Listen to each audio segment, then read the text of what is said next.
Commissioners Court for Tuesday, March the 8th will come to order. Quorum is present. All legal notices have been posted, and this court is duly called. Can we get a motion to close the court for the February term? Moved by Dr. Garcia, second by Dr. Daniels, that we close the February term.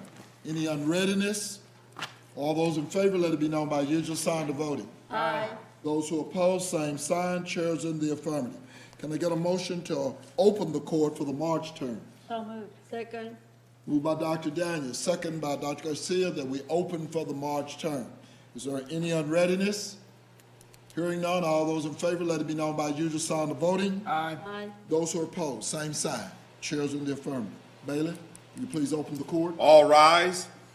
The Dallas County Commissioners Court is now in session for the March 2023 term. The Honorable Commissioner John Wiley Price presiding. Please remain standing for the invocation. I think the guest today is, the invocator today is the guest of Judge Jenkins, and I take it you are the Reverend Doctor. Yes, I am. Lael Okay. Melville. Okay. Reverend Dr. Lael C. Melville is a CEO and co-founder of the Randolph W. and Dr. Lael L. C. Melville Family Foundation. Lael possesses a doctoral degree in psychology and divinity theology. She is a graduate of Princeton University, Rutgers University, Southern Methodist University, and she currently sits on the executive board for Women's Philanthropy Institute, SMU's Perkins School of Theology, Uplift Education, and the advisory board for the UT Southwestern. She is the founder of the Women of God Prayer Group 2015 and NET cohort. Lael enjoys cycling and swimming. She is the proud wife of 37 years to Randy Melville, and Randy and Lael have 3 sons, Sterling, Tyler, and Miles. Reverend Doctor? Thank you. Thank you. Thank you, first of all, for inviting me to this space to think about God with you. It's a wonderful opportunity, as this is the holiest season in the Christian calendar. It's the Lenten season. Pull it down Doctor, just a can little, you Doctor. just Just a little. Does that sound better? a little That's better? it. Wow, awesome, because I want you to hear this, because it's good. Okay. Well, we need it. Yes, we all need it. And the prayer today that we're going to offer is a prayer for God to give wisdom and clarity. Let's pray. Today, the prayer request is the gift of wisdom. It's the God of wisdom who gives this gift. And God, we seek your help today and every day. Come and let your wisdom be in the details of this meeting. Give clarity so that your majesty appears in every decision. God, reveal your insight so that the commission can provide the best solutions each time. God, show us your very excellent self by encouraging wisdom in decision making. Dear God, give us your wisdom that reflects the eternity that you live in. This we pray in Jesus' name. Thank you. Amen. Thank you, Reverend Melvin. Thank you very much. Thank you so much. Appreciate you. Thank you very much. Okay, welcome to this edition of the Dallas County Commissioners Court. The agenda has been posted. We will take those matters that are before us, and those matters for a later session will be briefed after the formal matters, and then we'll take the matters that are for executive session only. The March employees will wait that the judge is not here. Next is Commissioner J.J. KOCH. Commissioner? Thank you, Commissioner. I have the privilege and honor to recognize a tremendous public servant from the city of Richardson. So if you please come forward, the cohort from Richardson today, so we can talk about you while everyone looks at you. So, whereas Dan Johnson, city manager for the city of Richardson, retired on February 28th of 2022 from a career in municipal government that spans 45 years, 20 of which were spent at the city of Richardson. And whereas Dan graduated from Austin College in 1977 with a Bachelor of Arts in Political Science, and later attended the University of North Texas to receive his Master's of Public Administration in 1982. And whereas Dan came to the city of Richardson in 1996 and served as deputy city manager before becoming city manager in June of 2012. We have a similar situation, bringing up the internal folks. Before serving the city of Richardson, Dan served the city of Carrollton as deputy city manager for 8 years and city manager for 3 years. And whereas Dan has played an integral role in helping develop the city of Richardson into a leading hub for economic development and technological innovation. Some of his projects include the Richardson IQ, the Eisman Center, and the Texas Instruments wafer fabrication facility. And whereas the role of city manager has not come without its challenges, Dan has shown great tenacity while navigating through the COVID-19 pandemic, Winter Storm Uri, and the aftermath of tornado disaster in October 2019. And whereas, because of Dan's initiative, the city of Richardson has been able to garner partnerships with the Network Community of Ministries, the Counseling Place, the Methodist Richardson Medical Center to help unite Richardson's community and work through these challenges together. Whereas Dan's outstanding leadership has not gone unrecognized, not just today. He has been named Administrator of the Year by the Texas Municipal Library Directors Association and was the Distinguished Alumni recipient in 1995 for the Public Department of Administration at the University of North Texas. And whereas Dan is actively involved in his community through service on advisory boards for the Methodist Richardson Medical Center, UT Dallas's Office of Development, the UT Dallas School of Economic, Political, and Policy Sciences, and serves as treasurer and board executive for the North Texas Commission. Now, therefore, be it resolved that the Dallas County Commissioners Court commends and thanks Dan Johnson for his many years of hard work and diligent services to the citizens of Richardson and wishes him all the best on his retirement, even though we hate it. But and I so move. Second. Got a motion and a second. Any unreadiness? All those in favor, let it be known by the usual sound of voting. Aye. Those who are opposed, same sign. Chairs in the affirmative. Thank you very much. I'm deeply honored. Please. Chairman, Commissioner, members of this Commissioners Court, it has been my honor to serve. And I'm a native Dallasite, born and raised here, and but for some years up in Sherman, Texas, I've done all of my work here in this North Texas area, and particularly mostly in Carrollton and Richardson here in this Dallas area. It has been our pleasure in Richardson to partner. Here today is the next city manager, Don Magner, and it was my deputy and carries on great traditions here, and certainly our mayor, Mayor Paul Velker. Richardson, Texas is a partner with Dallas County, has been. 2/3 of Richardson is in Dallas County, 1/3 in Collin County, and for a while, two commissioners further split us. But I'll tell you what, with those lines and whatever, what we really felt was actually more participation, more representation, and more chances to understand agendas that we needed to work on together. Our time goes back to helping explore with you all Ebola hospital contingency plans. And we think back over 45 years what kind of world that is. But most recently, we thank you for your partnership in trails, public works, partnerships and conversations about homelessness, so many other agendas that are all about what an important urban county needs to be focused on. Richardson, Texas is part of that. It's been my honor as city manager in Richardson to bring that agenda to our local agenda, make sure that our missions included the missions of this county and helping those happen in a united way. And I pause now after 45 years to hand it on to another good man that will carry it on. Those same practices are in place. But I tell you, I appreciate the partnerships. I appreciate the chance to achieve the nice things, Commissioner, you've offered. But it happened out of partnership. It happened out of us mutually agreeing to work plans we need to work on together and cause us to happen together. It's been my honor to serve our community, but to serve this county as well. I'm deeply honored by this recognition today, and I wish you all the best. I thank you for your service. I thank you for your service. It's been a long couple of years of journey, and thank you for that. Yeah, Commissioner. Is that your mayor? Yeah, Mayor Volker, would you care to say a couple words? Or? Commissioners, thank you for bestowing this honor. on a true public servant and a friend. The relationship between a mayor and a city manager is unique. It's been my honor to be on council now for 9 years, 7 as mayor. Dan and I have journeyed many journeys and trips and experiences together. And something I'm the most proud of Dan is his ability to plan and work. And no better example than his plan for succession. His ability to recognize talent, to develop talent, and to lead the community in understanding that process and how important it is.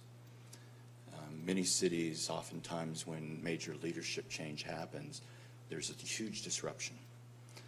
With Don Magner coming in, having served as deputy city manager, we, city council, are extremely confident that Dan's guidance, leadership, and his vision of moving the city in a positive direction will not only be maintained, but will be consistent. And residents appreciate that. Stakeholders, business leaders, everyone understands the importance of continuity and stability in a government. And it is my honor to have served with Dan Johnson for these last 9 years, years before on different commissions and boards. And I'm just so proud of Dan, and I wish he and Tina a long, very long, successful retirement in the city of Richardson.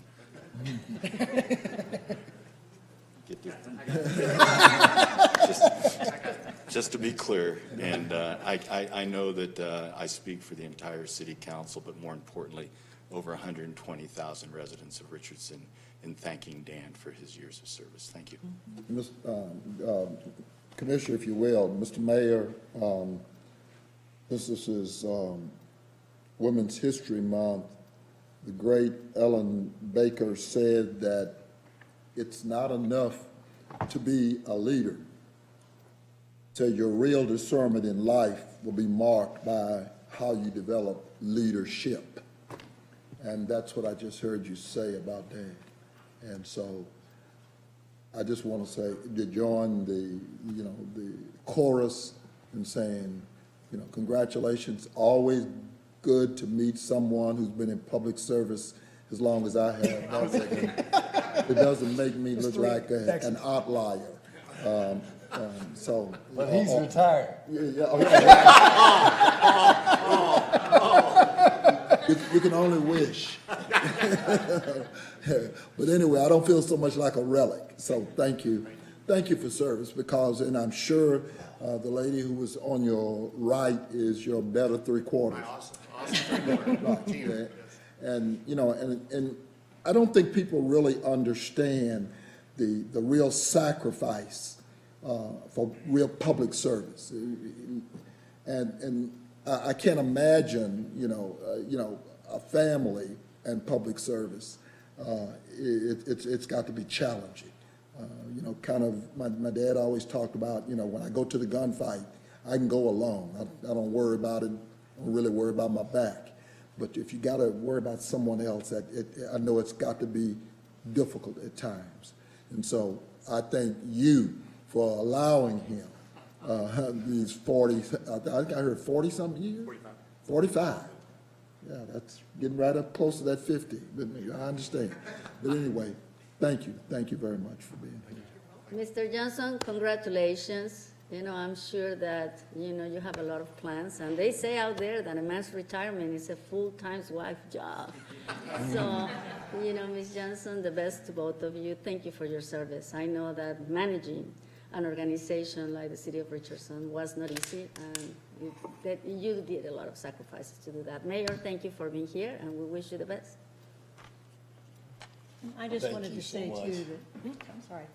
I was just going to say thank you so much. I wish all of our cities were as well-run as Richardson, and you've been a great friend and ally, and can't thank you and the mayor and the city council enough for all your great work. Oh, I'm sorry. Sorry, we got one more over here. I will not be hushed. Because even though I no longer represent all of, or any part of Richardson, and now that has gone to the good Commissioner KOCH, we did, but I did represent a part of it for 8 years. And Richardson was one of the cities in Dallas County that always had a little bit of sparkle in the way it did things. That you knew that it was going to be well done. You knew that all the parts were going to be there. You knew that the job was going to be done. But you always added something. So I always thoroughly enjoyed working on trails and roads and bridges, even Spring Valley, even though that was a forever. But still, looking at just the issues going on, not only in Richardson, but then how that interacted with the rest of the county and the region. There was always a very high level of your own commitment as well as so many other people there, and it was such a pleasure to work with you. And I also want to say, too, that even though I respect the good Commissioner KOCH, and I know that he will take care of business, that there are still a number of countywide issues that I look forward to working with the designee and to see what we can do together. And also have the commitments that I had made before, the Central Trail and, things like that, there's still work to be done. I'm kind of watching just to see what you're going to do in New York, because I can't imagine you sitting around for some reason that you're going to continue in just working with people in a very meaningful but also a fun way to continue adding the sparkle that's needed.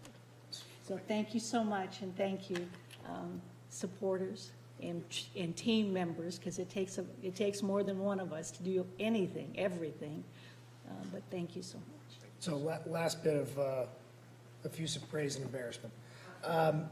So the first place that I came to when I flew into Dallas in 2002 was Richardson, right? My roommate's aunt lived in Richardson, and she was a widow. Her husband had passed from Agent Orange, cancer-related stuff. She still worked for RISD. I think she's since retired.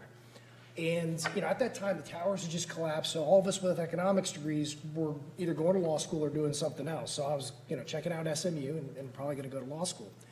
And the freshman year, my parents lost their house. That senior year, they were about to lose where they were living. So she was walking us around that neighborhood and going over how she raised her 2 kids and how you can build an American dream here.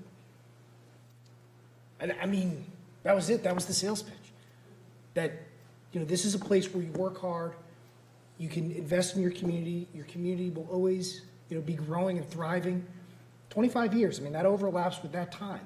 That good work there that helped people live good lives. That was the thing that I saw that was most impressive. And that's the thing that's still there, and it's getting better all the time in Richardson. I really can't thank you enough for that work. Thank you, Jay. Thank you. Thank you all very much. Now,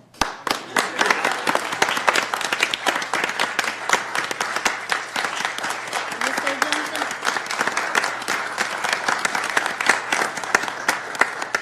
I don't know if you want a picture with us, but all of you come forward. You're in the middle. I'll take you over here.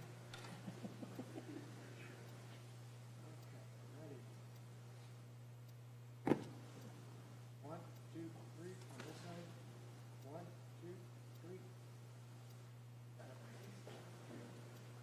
3. I got it, okay. Thank you so much.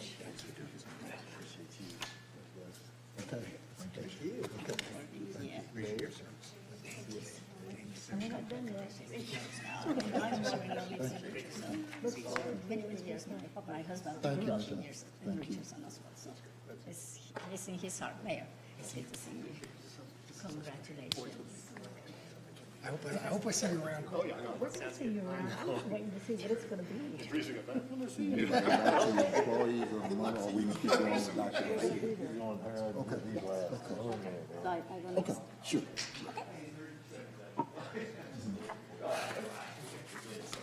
Okay, Dr. ELBA GARCIA. Thank you, Commissioner Price, Judge, members of the Commissioners Court, and our guest today. It's an honor for me to present the next resolution. This is for Mr. Jesse Vallejo, a natural-born leader who, served Dallas County in the Parkland Board for a whole term. So I am very, very proud of the job he did. He's an advocate for nurses and health. He's a natural volunteer as well, and this resolution is to thank him for his great work for Dallas County and Parkland Hospital, and it reads as follows. Whereas Dallas County takes a special notice when local residents volunteer to serve on county boards and commissions to assist the notable work required to help county government. And whereas Mr. Jesse Vallejo graduated in May of 1992 as a registered nurse in Garden City College, Garden City, Kansas. Whereas before coming to Dallas, Mr. Vallejo practiced at Summer Regional Medical Center in Kansas, Horizon Specialty Hospital in Kansas, Back Ridge Hospital in Austin, Texas, and cross-country staffing in Florida. Whereas in 2001, he started working in Dallas for CareForce, Inc. In 2003, he transferred to the Quest Group in Frisco and was there until 2010, while simultaneously worked at Baylor All Saints Hospital in Fort Worth from 2004 to 2005. And whereas Mr. Vallejo worked for Medical City Dallas Hospital from 1998 to 2001 and from 2009 to 2011. He then worked for Health Team Home Health in 2010 and for Forest Park Medical Center till 2012. From 2013 to 2015, Mr. Vallejo worked for Texas Health Presbyterian Hospital in Rockwall.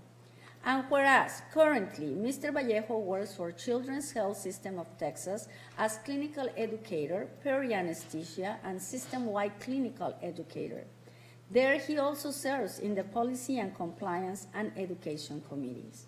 And whereas when Mr. Jesse Vallejo has been a member of the American Association of Critical Care Nurses since 2009, a member of the Association of Nursing Professionals Development since 2015, and was recognized as a 2015 recipient of DFW Grade 100 Nurses.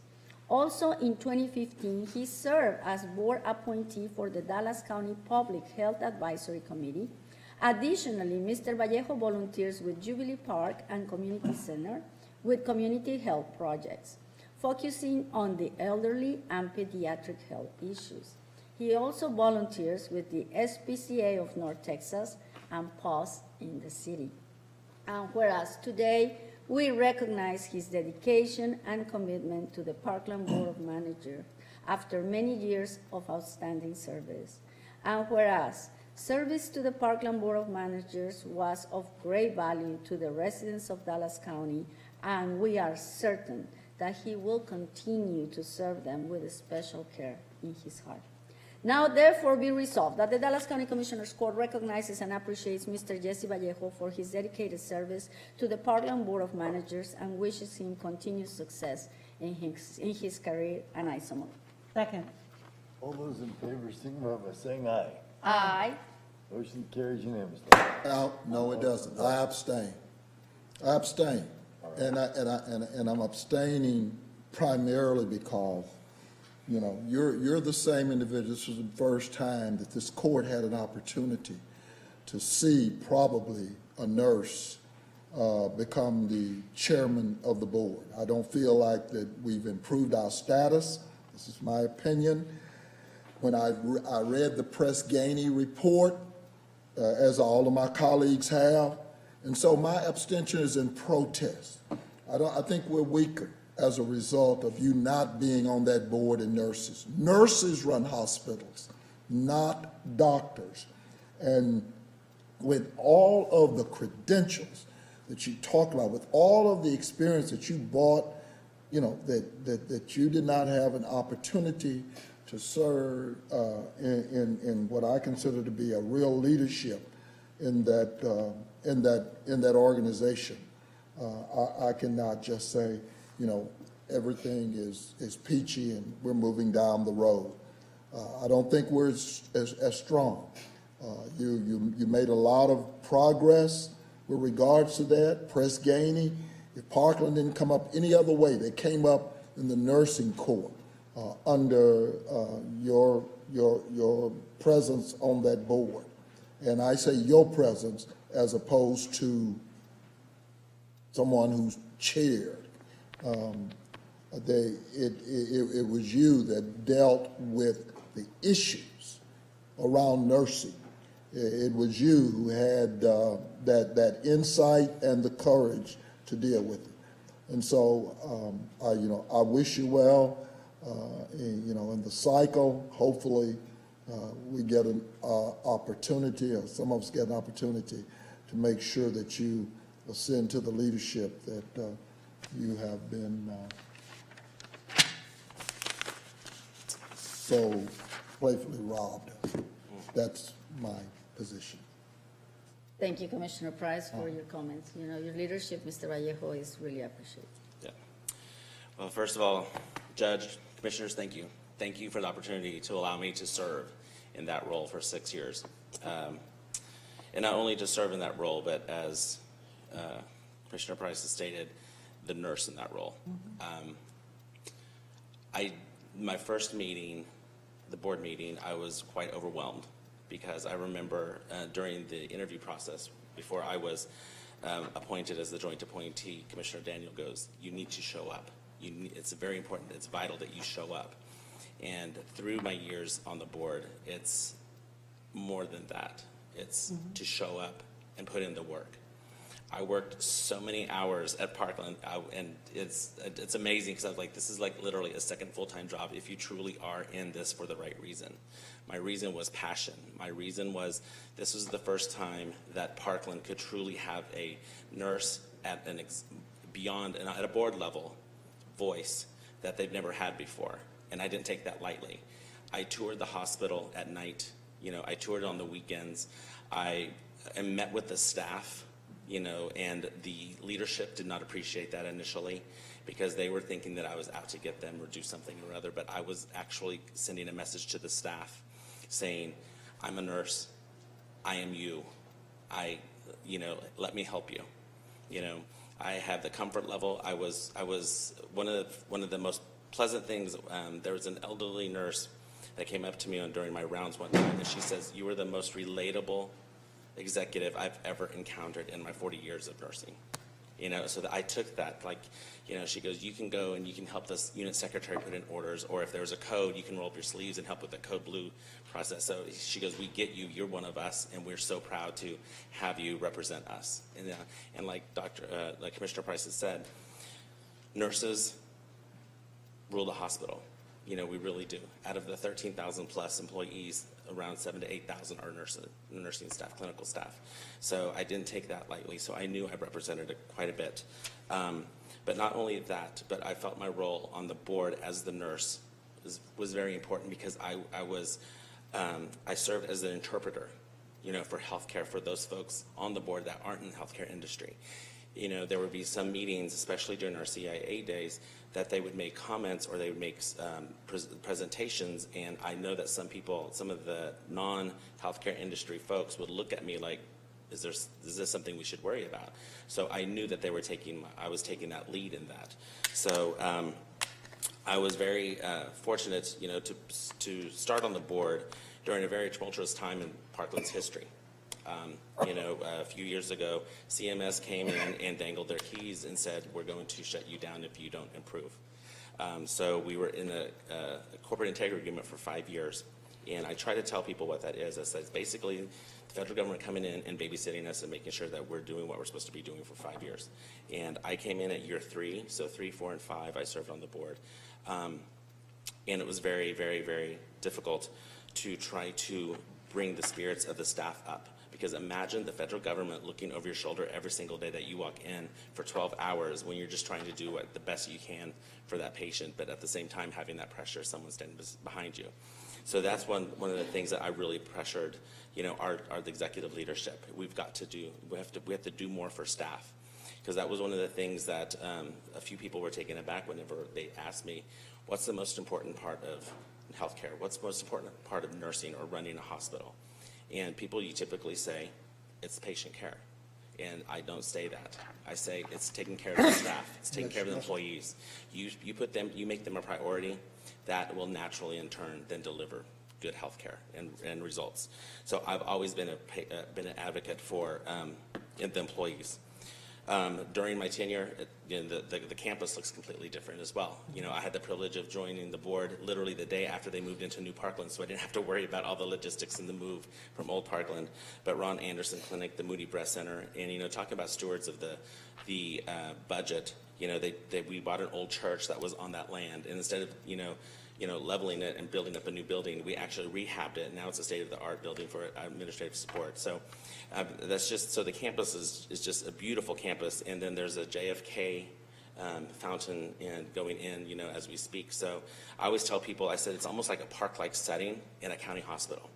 And one of the things too that I always try to tell staff, or try to tell the patients when I'd round, when we first moved over there, the patients didn't feel like they were, like the New Parkland was too much, that they didn't deserve this type of care. They didn't deserve this type of care in this facility, you know, and that's where that kind of, it went straight to my heart, because I'm like, no, this is here for you. We are here to serve you.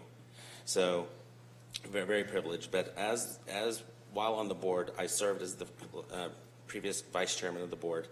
I also served on the Quality and Safety Committee, the TDEC, which is the Talent Development Executive Compensation Committee, as well as chairing the External Affairs Committee. And through my committee work, I've learned how well, you know, and how much improvement Parkland has made over the years. To see, you know, and as the chair of External Affairs, I was able to go down to Austin and speak on behalf of Parkland, you know, during state ledge sessions. And to see the staff of Parkland, you know, at work down at the Capitol, it's amazing. You know, it's just amazing just how everything, how they work together with both sides of the aisle, which is vital, you know, and with the county hospital. So, and through this experience as well, Parkland became my home, my health hospital, my home healthcare setting. So I am a Parkland patient. You know, I don't, when people say, when they try to describe a Parkland patient, you know, I typically don't fit that mold, but anyone and everyone who believes in that system would be proud to call Parkland their health hospital. But I also said, with that said, I told the board as I left last month in my last board meeting, is that I'm going to be the biggest champion of Parkland, you know, from here on out as I live in Dallas. But I'm also going to be the biggest critic, because I know the capabilities and the abilities that they do have, you know, as a healthcare system. So again, thank you, Judge, Commissioners, for the opportunity. It's not, it's something that I will always remember, and I will build upon this even in my professional life. So thank you. Thank you so much, Mr. Vallejo. I appreciate it. I just wanted to say a few words also, that what you have brought to Parkland definitely has left a footprint. You've left your fingerprints all over, and that is the good news, because as you've already said, the role of nursing staff in a hospital, whatever kind of hospital it is central, it is key. And putting a focus on that has I think, really moved Parkland into a new area. You also brought the importance of that link with staff.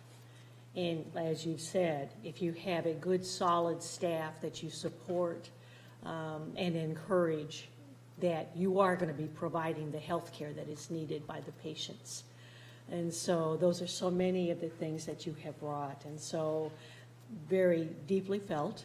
Thank you for your abilities and your insights that have made improvements in Parkland. You have also laid the groundwork, because upon the shoulders of people, that's where we go to the next step. So it is on your shoulders that the next representatives from nursing staff will understand better what they need to do. And I have faith that there are a lot of nursing people out there who will be able to continue in your footsteps and to take things that much further forward. So I know that you are not done yet, because I can see too that you don't sit around. You'll have to figure out what you're gonna do with those Parkland hours, I am sure.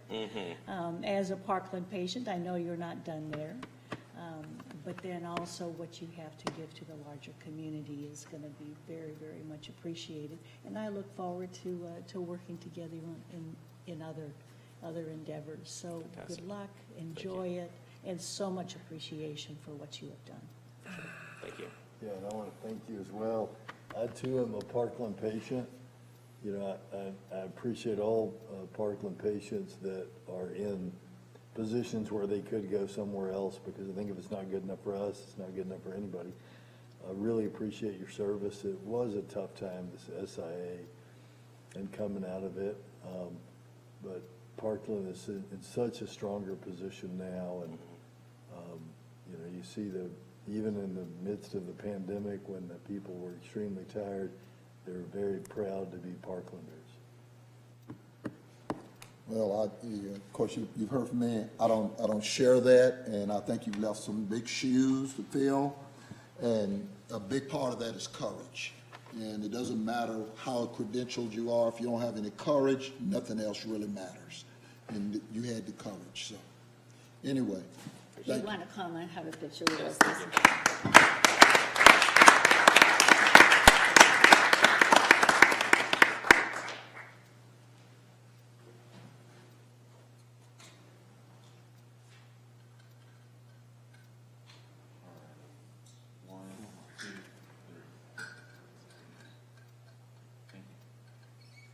Thank you again.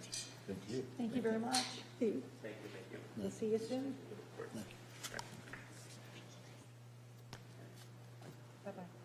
Okay. Our next resolution is a resolution that is going to be received by a team of powerful women as we commemorate, Women's Month. And I'm going to ask them to come forward, among them, and Ms. Derek with the District Attorney's Office will introduce the team as they speak. Also, I want to recognize my good friend, Courtney Underwood. I mean, she is so young, but I have to tell you, I know her for a long time. And since our days in Better Dallas, Safer Dallas, Better Dallas, and of course for all the fabulous job that you continue to do with Methodist Hospital as well. So with that, the resolution has some changes that I will read into the record that were input from my colleagues. They're good changes. So anyway, the resolution reads as follows. Whereas members of Dallas County directly involved in sexual assault response form a sexual assault response team, SART by their nomenclature, in 2009. And whereas the members of this team has been meeting quarterly since 2009. And whereas the members of this team recognize that sexual violence is a serious issue impacting public health and safety. According to the statewide prevalence study, 6.3 million, or 33.2% of the adult Texas has experienced some form of sexual assault in their lifetime. Sexual assault continues to be severely underreported crime. Only 9.2% of victims report their experience to the police, according to the Institute of Domestic Violence and Sexual Assault. In 2020, in Texas, there were over 30,000 sexual assaults reported to law enforcement, and over 50,000 survivors sought services at a rape crisis center. Sexual assault victims must live with the emotional and medical consequences of their assault, which are often chronic and very severe. Furthermore, lifetime prevalence of post-traumatic stress disorder, PTSD, in women who are sexually assaulted is estimated to be 50%. And whereas Dallas County SART has been working for over a decade to reduce the incidence of sexual assault, hold offenders accountable, and to help support survivors' overall healing and well-being. And whereas Texas Local Government Code Chapter 351, Subchapter J, require each commissioner's court of a county to establish an adult sexual assault response team by December of 2021. And whereas Dallas County already has a robust good collaboration with adult sexual assault response team, and those members have committed to the continuation of that team. Now therefore be resolved that the Dallas County Commissioners Court will continue to collaborate on its already well-established sexual assault response team and will appoint the following individuals to serve or will continue collaborating with the following individuals who already serve on the Dallas County Sexual Assault Response Team. Point number 1, a prosecutor with the Dallas County Criminal District Attorney's Office who has the jurisdiction over adult sexual assault cases in the county. The Dallas County Sheriff or their designee, a sexual assault nurse examiner or a forensic examiner that provides exams within Dallas County, the Director of Forensic Nursing and Community Programs for Parkland Health System or their designee, a representative for the County and Crime Life Southwestern Institute of Forensic Sciences, SWIFT, Forensic Biology Section. The following representatives deemed necessary for the operation of the team per the Texas Local Government Chapter 351 will continue their service on the Dallas County Sexual Assault Response Team. Include a director of Dallas Area Rape Crisis Center or their designee, a mental or behavioral health provider within the Dallas County, John Burroughs, CEOs from MetroCare Services, Dallas County Community Mental Health Care Center. Other persons the team considers necessary for the operation of the response team or as recommended by the response team and who have graciously committed to continue collaboration and service to the sexual assault response team. The chief of the Dallas Police Department or their designee, director of the Turning Point or their designee, director of Genesis Women's Shelter and Support or their designee. Courtney Underwood, the same initiative, the same coordinator for Texas Health Dallas or their designee, the same coordinator for Methodist Health System, the same coordinator for Baylor Scott and White Medical Center of Dallas, the same coordinator for Courtney Safe Place or their designee, a representative from the Texas Department of Safety Garland Crime Lab, a representative from the Texas Department of Safety Sexual Assaults Evidence Tracking, the chief of any other law enforcement agency or their designee that investigates reports of sexual assault cases within Dallas County, a representative from Texas Health, Dallas Behavioral Health. Be further resolved that in order to create systems that reduce re-traumatization and prioritize victim safety, members of the Dallas County SART will continue to elect a presiding officer and any other organization and decision-making structures deemed for the success of the team. Recommend additional members to the team as necessary to fulfill the functions of the team. Attend scheduled meetings of the team or provide a designee as permitted by statute. Update the current written committee cooperative working agreement and ensure that interagency protocols that establish local and regional processes for investigating and prosecuting sexual assaults, identifying and obtaining medical and forensic care, mental health care, and advocacy resources for victims as required by Texas Local Government Code 351-256 are identified no later than December 1st, 2022. In developing a protocol, the response team will continue to consider Chapter 56A, Code of Criminal Procedure, may provide different procedures for use within a particular municipality survivors, including those who choose not to make a police report. Distribute the written protocol to all responding law enforcement and service providers throughout Dallas County. Continuously evaluate the integrity protocol via proper means in accordance with all the applicable Texas statutes. Develop processes for information sharing and conflict resolutions between team members. Notifies the Dallas County Commissioners Court of any statutory vacancies on the team that will require a new appointment within 30 days of those occurring, or invite other volunteers to fill the vacant seat. This is the change that is not in the resolution. and says, will comply with Texas Local Government Code 351-257, understanding that the limited jurisdiction of this team over voluntary members of other Texas statutes may affect the completion of the summary required by this code provision and will instead require an explanation of the failure to provide a summary information. Continue to provide and participate a minimum of 4 hours of annual cross-training with other team members. Be further resolved that the Dallas County will fill any statutory vacancies as requested by the presiding officer of the SART within 30 days of those vacancies occurring, and that written biennial summary or explanation in compliance with Texas Local Government 351-257B will be provided to the Commissioners Court. Now, therefore, be resolved that the Dallas County Commissioners Court approve the continued collaboration of the Dallas Court Sexual Assault Response Team as required by Texas Local Government Code 351-252, and I so move. I second.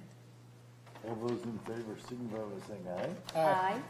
Any opposed? Motion carries unanimously. Thank you so much, Ms. Derrick, Ms. Underwood, whoever wants to take them. I want to thank you so much, Dr. Garcia, for you and your staff and all your help. Thank you to all the rest of you commissioners for your support. What this resolution really does is it highlights something that's been happening behind the scenes in this county, as you heard, for roughly a decade, when representatives from all of these organizations who stand behind me came together to make a coordinated effort to better support survivors of sexual assault in our community. And as I stand here today on International Women's Day, I do want to highlight just these amazing women who stand behind me, who self-sacrifice quietly with no accolades received and have been doing so for so long on such an important issue. They are smart and they are strong and they are committed.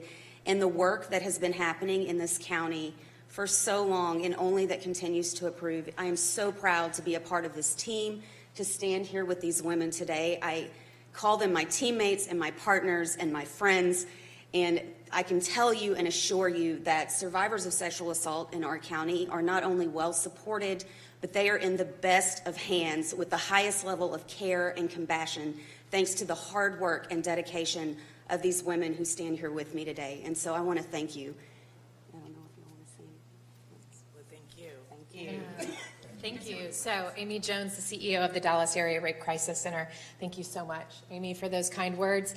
All I'll say is, Judge, Commissioners, thank you for bringing attention to what has been happening in your county and our county. And what we recognize, the Dallas Area Rape Crisis Center, is that this is not an individual issue. This is not an issue that only affects the victim. This is an issue that impacts our community as a whole. And the only way for us to see a change in the numbers that you recited, Dr. Garcia, is for us to come together as a community. And this is a really important part of that. And so, as you all know, we have been coming together as a community. And so Amy is so right. The work that is being done is impressive. And I as well am honored to be a part of it. But is it a gender issue? Yes.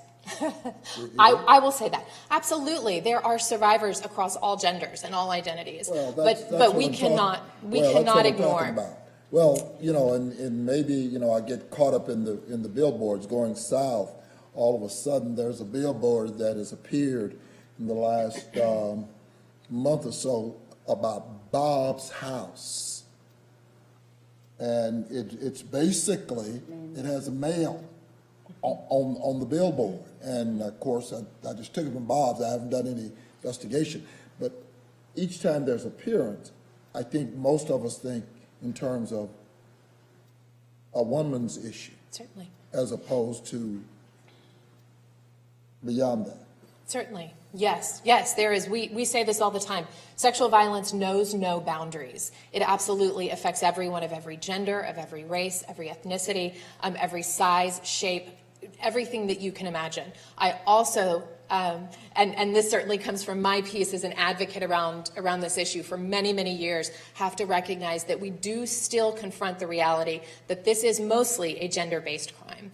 The majority of survivors we work with are female, and the majority of perpetrators are male. However, We know that there are very many male survivors who are afraid to come forward because of so much of the stigma around that. And that is why a group like a well-coordinated SART is so important, so that we can begin to move the needle on that and make this a county that is safer, more welcoming for all survivors to come forward, regardless of their gender, their shape, their size, their race, whatever the case may be. Thank you. Thank you. Anyone else? You sure? Well, introduce the other members. Yes, would you please introduce yourselves? Courtney Underwood, Executive Director of the SANE Initiative. So I'll just say quickly, thank you, Dr. Garcia. Thank you, Dr. Daniel, Judge Jenkins. You all have been supportive of this for over 20 plus years that I've been working in it as a survivor and advocate. So thank you for everything that you've done. Thank you for everything that you continue to do. Thank you. Hello, my name is Janaki Subramanian. You can call me Jay. It's a long Indian name. I'm a SANE coordinator at Methodist Dallas Medical Center, and I'm very fortunate to being considered a team member to work with Amy, Derek, and all my other fellow members. Thank you. Thank you. Yes. Hello, my name is Sonia Sims. I'm the SANE manager for Texas Health Resources, and my territories include Denton, Dallas, and Kaufman. I also help chair the Dallas County SART for the last almost 3 years. Thank you all for being here. Thank you so much for all the partnership, for all the work that so many people have done. And has already been noted that it's coming together, that we're stronger. And to increase the understanding, not only in what it is, but who it impacts. And also the theme that it's a community issue, that we sometimes, point a finger at that person was impacted. Well, no, because it was that person's family, their neighbors, the people they worked with, and others in the community that are affected. So thanks for all you do day in, year out, to, as you've said, make Dallas County a safer, more understanding, compassionate place for everybody to live. Thank you. Would you like a picture? Yes. Okay. Hello. Thank you. You guys are heroic. You deal with evil and pain every day. I hope you're practicing good self-care. That's a tough job.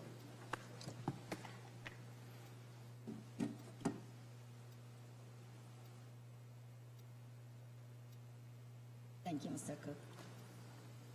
All right, 1, 2, 3. All right, one more. Okay, 1, 2, 3.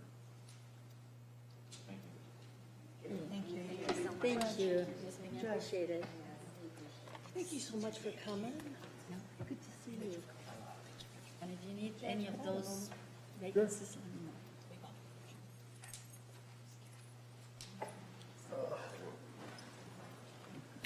Final moment of personal privilege. I would like to introduce a new member of my staff, Blanca Gonzalez.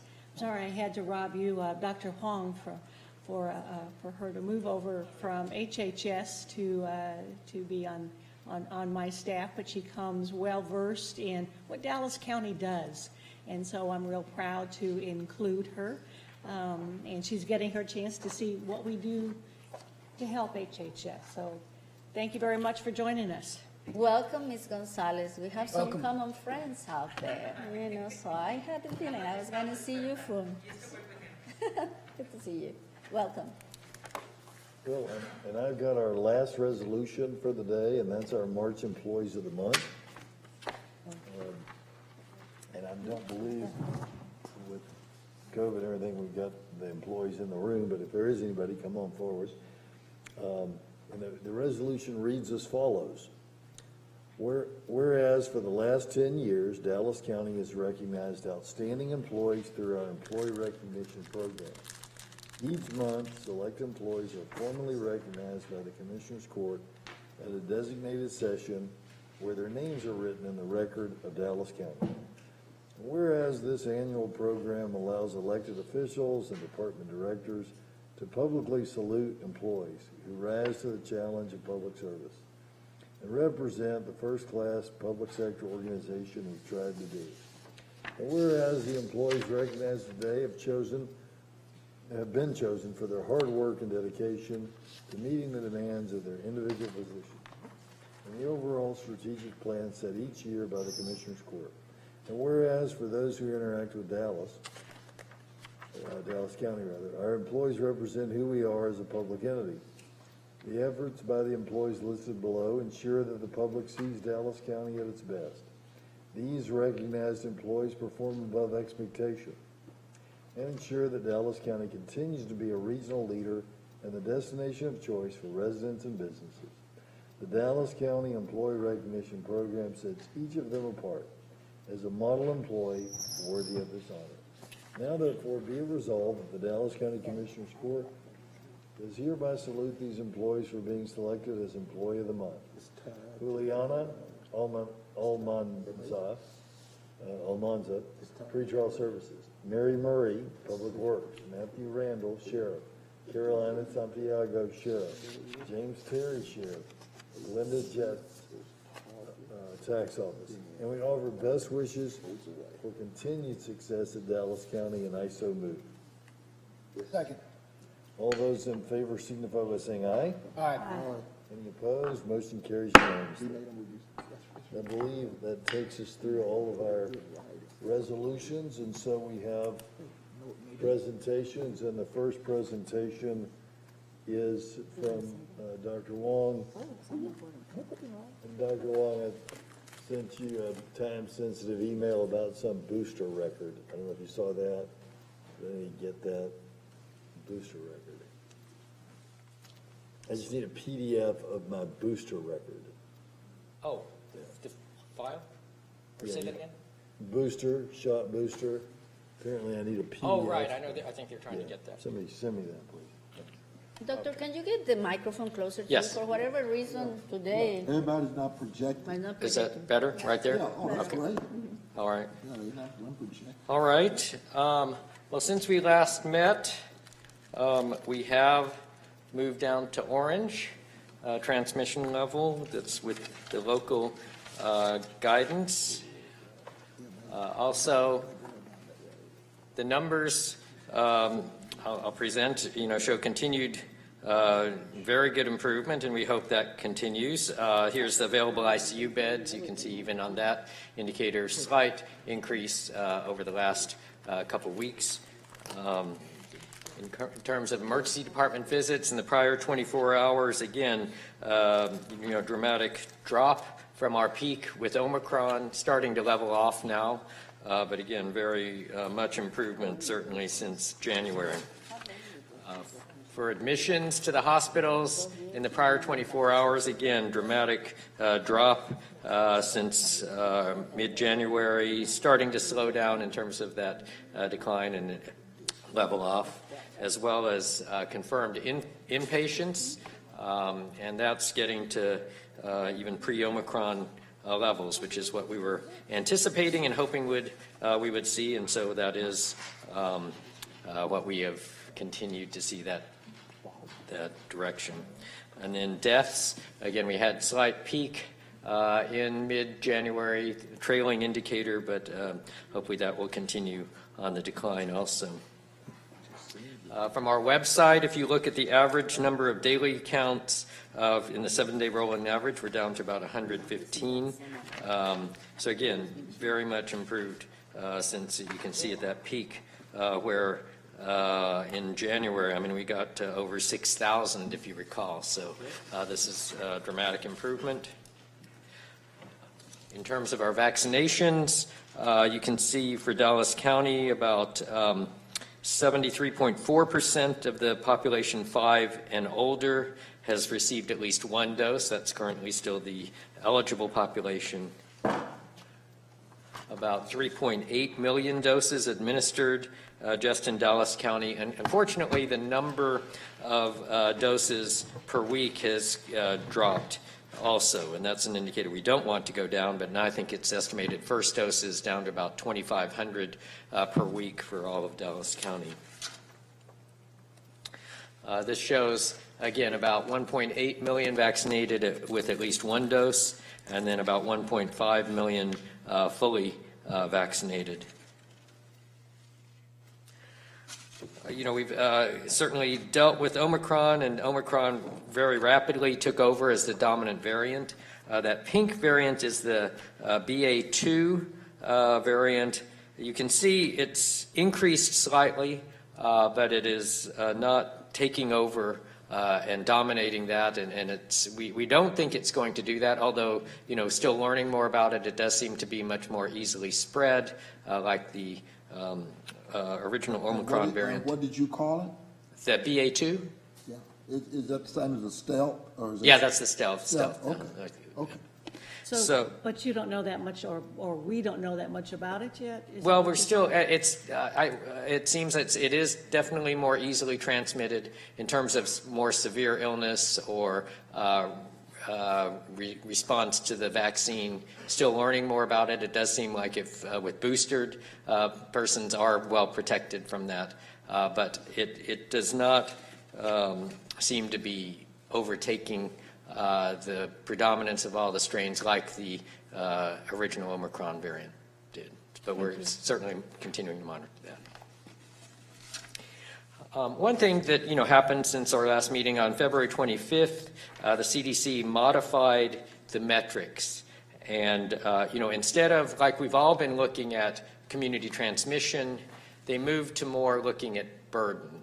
And because in particular with Omicron, there was a lot of transmission, but some of the cases were milder, some of the cases were asymptomatic, and so they looked at the various factors and what would be most predictive of further worsening of the situation, and looked at these burden indicators. And it's actually very consistent with what we've said from the very start. We said we looked at all of these. We're looking at testing, but testing numbers are dependent on availability of testing, if people are getting home tests, all that reporting. That no matter what, if people got severe enough illness to need to go to the emergency department and then require admission.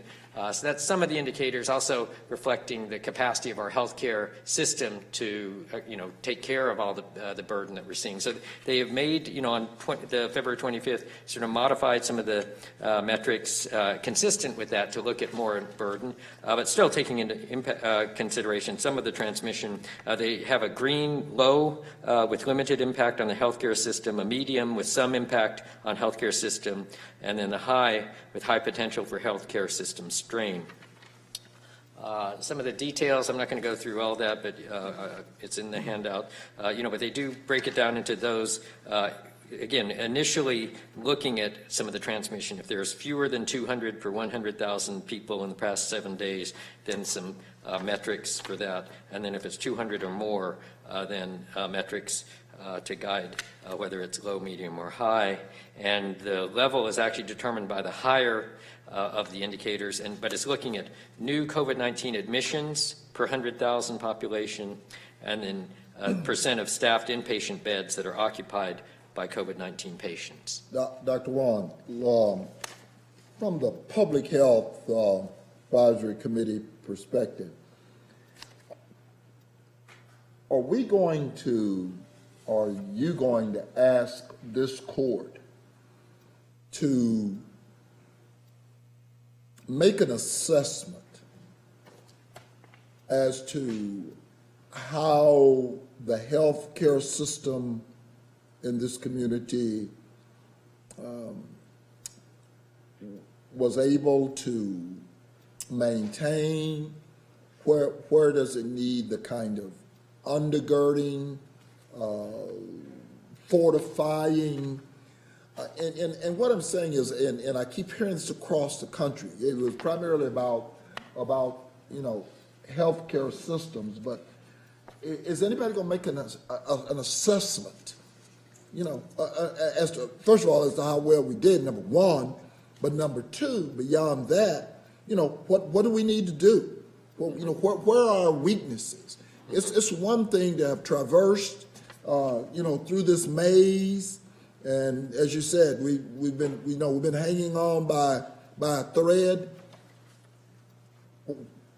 At what point in time are we going to ask, or get somebody to talk about assessment? I mean, we always conduct an after-action assessment, and evaluate what things are going. And I know we're doing that. I know other communities are certainly looking at how the whole scenario has played out. I mean, we're very fortunate that we didn't see, you know, some of the situations that you saw in other countries, in New York City, and, you know, we were through, you know. Some systems were on the brink of collapsing. And I guess what I'm asking, and maybe you're in the position to make that assessment, but, you know, are we internally capable of doing that, or do we need some kind of overarching oversight to make that assessment as to really, I guess, how fragile or strong our system is? Sure. You know, I mean, definitely, I think a lot of we will, and internal other partners, other, you know, community partners will be looking at, again, with after-action assessments. I know we're in communication with other communities across the country that are looking at this, and some of the comparisons and lessons learned and best practices are certainly being shared.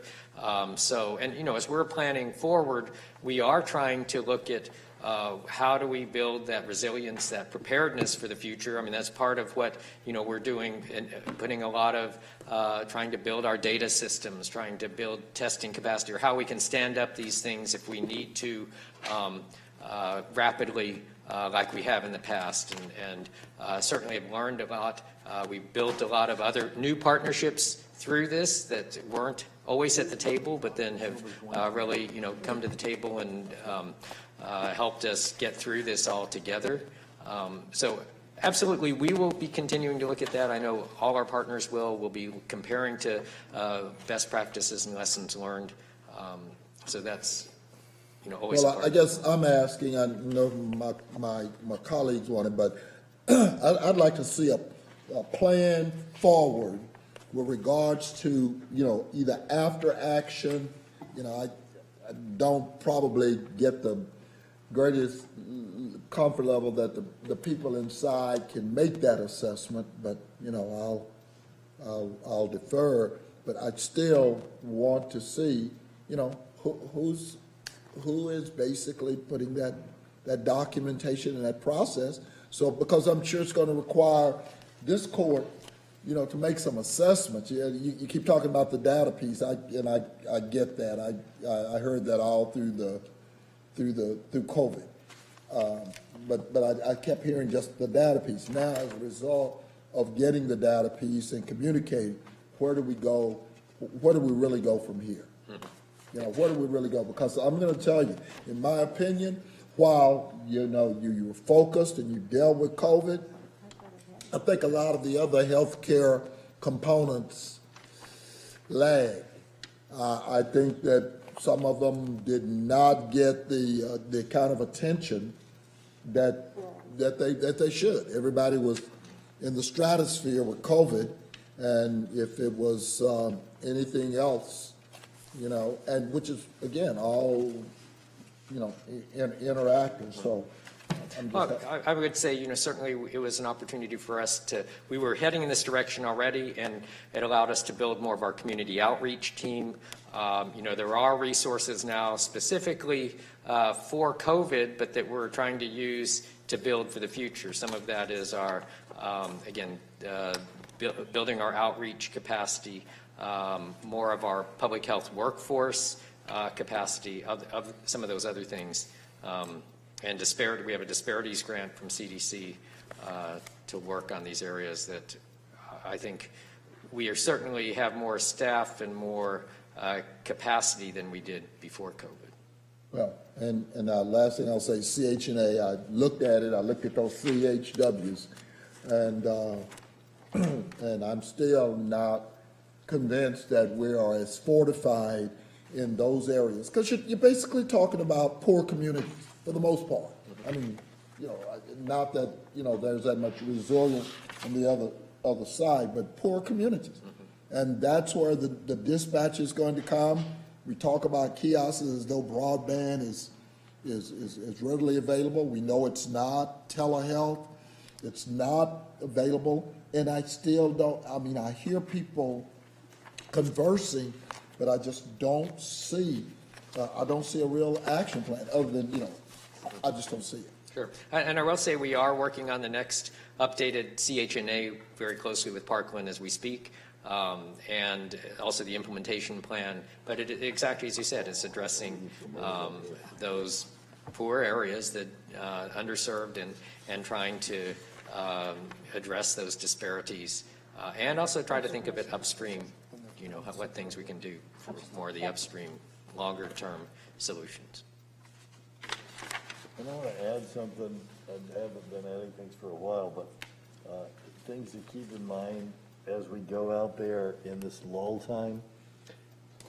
These are just Parkland statistics, but of the people that are hospitalized at Parkland with COVID, which is lower now, thankfully, over 95% of those folks are not current on their vaccines. They're not what? Not current on their vaccines. They haven't had their booster or they're unvaccinated. Most of them are unvaccinated. Over 99% of the people who die are not current on their vaccine. The vast majority of those are unvaccinated. I spoke to a man 2 days ago who said, I don't need a vaccine because I've already had Delta and I was hospitalized with that, and then I got Omicron, and that wasn't nearly as bad. I was only sick for a week, so now I'm protected. I wish that were true, but what the doctors tell me is the best protection is the vaccine. So what we're dealing with, of course, is a largely preventable hospitalization and death. We've got to get people, to, especially young people, to keep getting vaccinated, because we know that it's inevitable, what the doctors tell me, that we'll eventually have another strain of this that is problematic along the scale of Delta or Omicron or worse. So we got to keep doing all that we can to get people vaccinated. And to illustrate our challenge, the state tells us that we're number one. We have the number one site for vaccinating people. That's a state site, and that's Eastfield. But over the weekend, the number one site in Texas did 91 vaccines.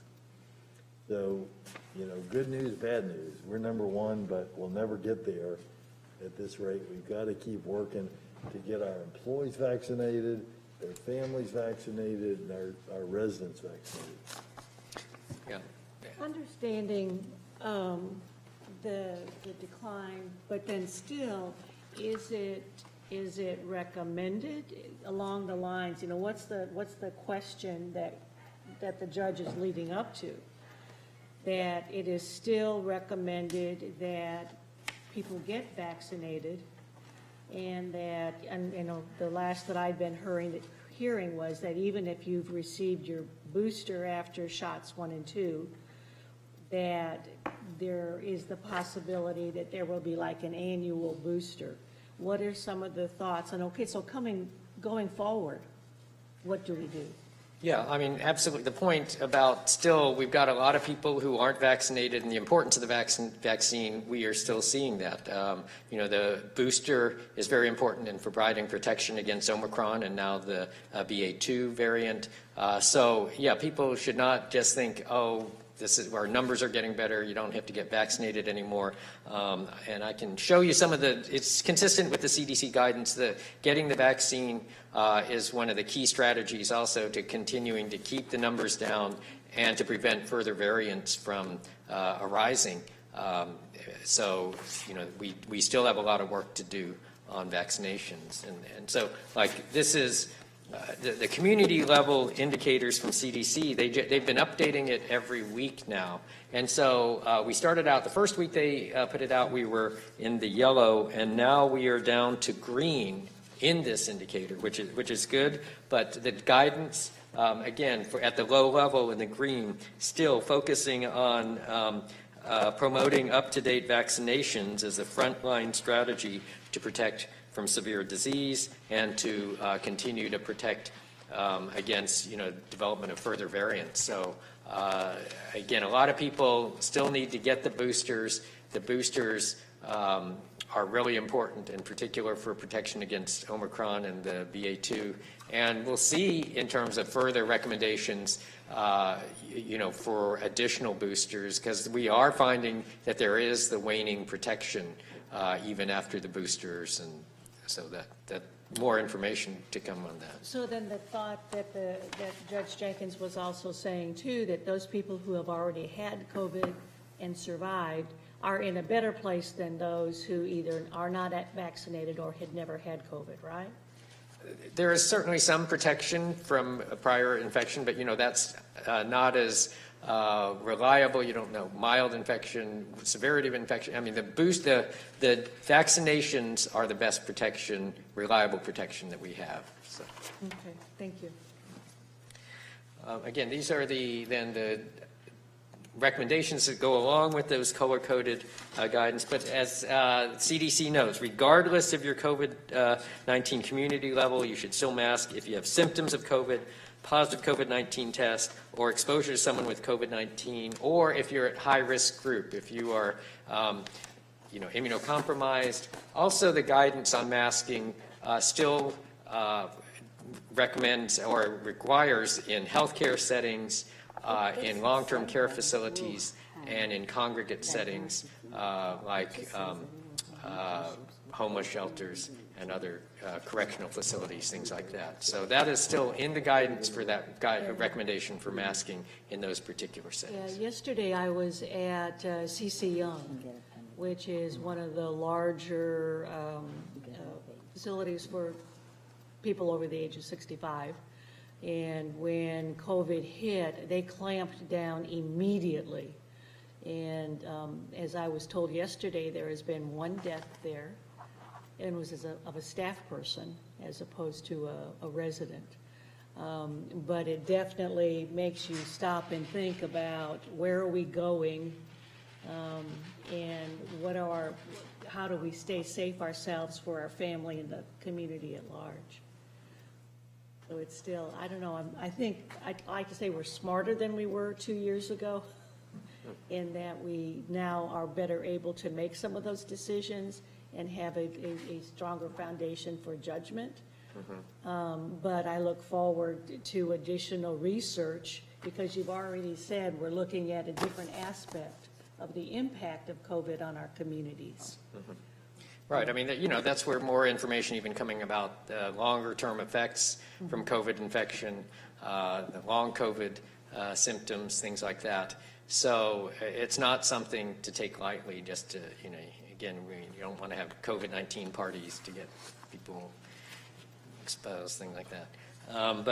But I just want to emphasize again, some of the guidance. There are, now no longer requirements for masking in many community settings, but it's never a bad idea to wear a mask if you want. People should not be discouraged from that, and certainly if their own, risk assessment, or have family members that are at high risk, or they are immunocompromised or at high risk, should feel comfortable wearing a mask. And I was just talking to someone the other day that said, I haven't had a cold or the flu in a couple of years. I like this. I'm going to keep wearing a mask. And again, there's never a bad idea to wear a mask in any setting that you feel. So I did want to show some of the data on influenza. So still total percent positives, it's about 6.3%. So that's still very low compared to other seasons, and we hope we'll fully get through this season with mild flu. And again, hospitalizations, ICU admissions, still very low numbers. And then finally, some of our data on community outreach that we still have. And as the judge mentioned, we still have like Eastfield for vaccinations, and it's been reported where it's the highest volume still in the state with the military support, but the numbers are very low compared to what we've seen in the past. Okay. Thank you. Thank you very much. Judge, if you don't have anything, Judge. Okay. March 4th, 2022, Washington Post article and excerpt. And I quote, "The evidence as described by the Justice Department was found in Travis McMichael's social media comments and the text associating black people with criminality. In his expressed desire to see black people harmed or killed, witnesses testified at the trial as to Gregory McMichael's deeply racist remarks, his ranting against black Georgia civic rights leader Julian Bond and black people in general, wishing Bond had, and I quote, been put in the ground years ago. He was nothing but trouble. Those blacks are nothing but trouble. This is from a former officer of the law. Brian's text messages shed light on his racial animus, learning a few days before Aubrey's shooting that the man dating his daughter was black. Brian referred to him as a monkey and a nigger. Commentary. In pursuit of prosecuting hatred, the United States Justice Department staked their case on the defendant's use of the word monkey. But at Parkland Hospital, monkey is no big issue. It's just a teachable moment. Teachable moments for some result in tragic moments for people who look like me in these yet to be United States. Proceed, Judge. All right. Next, this takes us to, Consent agenda. Consent agenda. We're gonna need to move out sheriff's personnel on a request from Dr. Garcia. Is there a motion on the consent agenda minus sheriff's personnel? So moved. Second. Any discussion? All those in favor signify by saying aye. Aye. Any opposed? Motion carries unanimously. Move sheriff's personnel. Second. Any discussion? Same thing, Judge, I mean, I will be voting no. As Mr. Wilson briefed yesterday at the Continuous Improvement Committee, I hope that we're in the right path, but at this time, diversity in hiring is not there, so I will vote no. And Mr. Wilson, I don't want to put you on the spot, but my understanding is that yesterday, there was some agreement that was announced or reached to have a full-time HR employee with the sheriff helping them get diversity. Is that right? No, not the sheriff, with the HR department. Correct, and No, that is, That's what I said, an HR department with the, But not specifically with the sheriff. that's correct. It's within our HR department, and so it's, the main purpose right now is in conjunction with the rollout of Taleo to make sure that that's seamless in the sheriff's department. But from the information that we gather from sources, that will then lead toward more diversity in our hiring. So, in fact, you're correct. so that's a new person, a new HR, non-law enforcement person that'll be over in the sheriff's. It'll be in our HR department, but working with the sheriff's department. Okay, but not housed over there, housed with you. Correct. Gotcha, okay. All right, thanks. Thank you very much. And any further discussion? All those in favor signify by saying aye. Aye. Aye. Any Abstain. opposed? No. And any abstentions? One abstention. Okay, all abstain as well, so that gives us 2 for, 1 against, and 2 abstentions. The matter passes. Next, we have, I must have missed that one. Well, yeah, it says, somebody says RFPs, but we don't have any RFPs. Next, we have bids, I think. What do you mean we don't have any RFPs? We have bids on RFPs. Sure we do. You know. Yeah. Yeah, we got two. Oh, yeah, we got the Yeah, bids two. first. Okay, first, let's do the bids. Yeah. Motion on the bids? But we don't, now, that's what we don't have, Jay. We got RFPs. On the bids, move approval. Second. Maybe I've got the wrong, no, we do, John, or Commissioner, we got We 7 got bids. Seven, we have 7 bids. 7 bids. Oh, you're- Seven. yeah, all those in favor, signify by saying aye. Aye. Any opposed, motion carries unanimously. Next, we have the RFPs. Your motion on those? So move. Second. Any discussion? All those in favor, signify by saying aye. Aye. Any opposed? Motion carries unanimously. Next, we have our court orders. I'm going to be, M8 is pulled. okay. I'm going to be guilty of doing this myself because I saw one last night. I wanted to vote for separate What are you votes. saying, Judge? That I'm going to be guilty of not telling Shay and the person, because I saw one last night I wanted to pull to discuss. Let me find that real fast. It's the $1 million advertising contract with HHS. I think that's number 12, and that's already been pulled by Commissioner Yeah, I Koch want to pull for several 12 votes. You to are discuss. fortunate, already pulled it. Okay. So is there a motion on court orders number M1 through M49 and addendums 50 through 52? 8's been pulled by staff, and pulling 12 and 33 for separate votes. So move. Wait, repeat that. 33 was pulled by me. And I pulled 12 for discussion. So it's 12, 33, and which other one, Judge?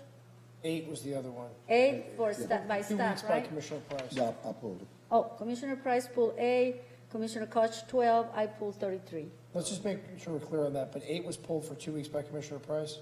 Right. Oh, for 2 weeks, I thought okay, it was gotcha. for staff, but okay, whatever. So moved. Okay, yeah, well, I see what it is. All right, so it's been moved by Dr. Daniel, and is there a second? Second, All right, is there any discussion on the ones that weren't pulled? yes. Yes, I wanted to just put on the record, what I'm going to support, item number 15 with Howard Bound, the deflection center. Obviously, Dallas County have made a commitment to help with this facility. However, colleagues, when you also dedicating part of your facilities department to do this kind of work, we have plenty of work within Dallas County. I am going to support it because I believe, it's important for Dallas County, but nevertheless, it sets a precedent that I'm a little concerned about. So I explained that to Mr. Bazan and to Mr. Martin, and I'm going to support it for this time, but we have to be cautious, with how much we stretch our personnel and our facilities department, who have been doing a very good job. I see Mr. Gray and Mr. Cherry here today, so thank you. And I just want to put that on the record. Community gardens, I talked to Dr. Huang. West Dallas is not in this group of community gardens, but I want to assure the West Dallas Community Garden leadership that you are in the queue and you will get some of those funds. I understand that the court order number 19, the $1.8 million for the development of the track at the Sheriff's Academy, is something that we have discussed in the past, but it has become some of kind of a safety issue. So therefore, I would definitely support it, this item. And then what else do I have? Okay, I pulled the other one. I think those are my comments. Thank you, Judge. Oh, Mr. Martin, thank you so much for putting how much reserves we have. I understand we have a big chunk, Doctor. Thank you so much for adding it. We're still missing, The DULY report, yeah, and that's going to be on, I'm going to send you a copy of the one that was supposed to be on this one, but they got it in a little bit too late, because that was my fault, because I didn't respond to their email, but I'll get that to you, and it will be on that report from this court. Thank you so much, Mr. Martin. I think it's good for the public to see. We talk about those numbers at the jail. We talk about courts all the time, and I think it's good information for the public and our, taxpayers to see. I appreciate it. I think that's it with me. The other item we will discuss in a minute. All right, any other comments? Hearing none, all those in favor signify by saying aye. Aye. Any opposed? Motion carries unanimously. All right, this takes us to 12. I've got some questions on 12. Is there a motion on 12? So moved. I'll second. I know there were some concerns. Do you want to Yeah, go first? so- or you want me to go? Please go first. So here's the concerns. We're spending, it's probably about half of our money that actually goes to Snapchat or Facebook or ABC or whatever to get eyeballs on things. A lot of our money is going to, only 7%, which is very fair, is going to managing the contract. But the creative aspects of this are, significant, and every dollar we spend on creative is a dollar that we're not spending on actually putting eyeballs on things. It strikes me that we're dealing with the same thing as every other county and city in America, and for that matter, every other entity in the world right now, in trying to get people that are low vaccinated to get vaccinated.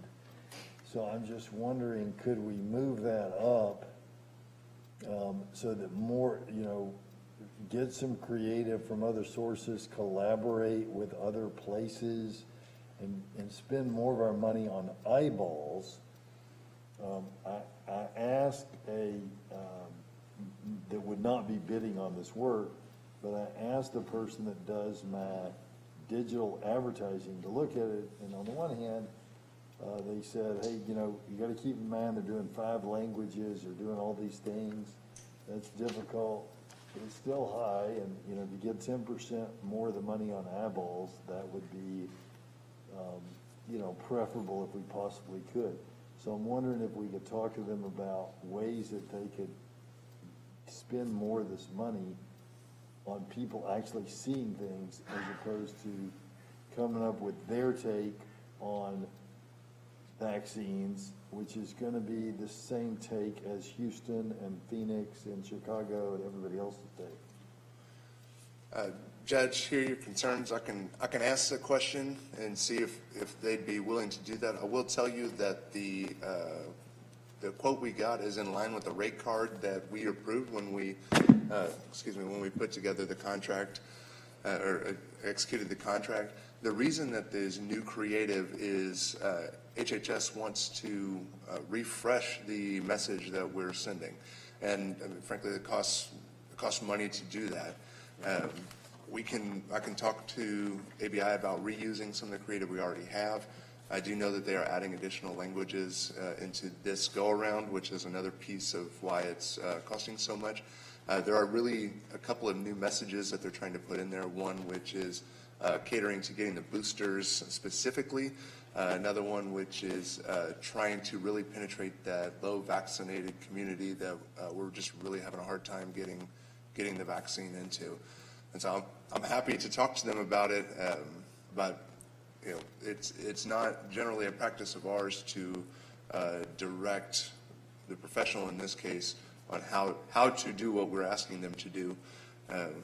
Really, rather than tell us how the mission we're trying to accomplish can be accomplished. I'm not trying to direct them. Right. I'm saying, if you're gonna spend $10, right, let's spend a little more of that $10 on people in the community seeing the ad, and less of that $10 on people thinking about how to create an ad, because we can just look at the ads from Chicago, New York, Minnesota, et cetera, and pick the concepts we like the best and shoot the commercial. Happy to approach ABI with that suggestion. But again, only 7%. Well, the creative portion is not the 7%. That's the management part. Yeah. Okay. The creative portion is Sitting around thinking about of the ad about a part third is of it. huge. Yeah.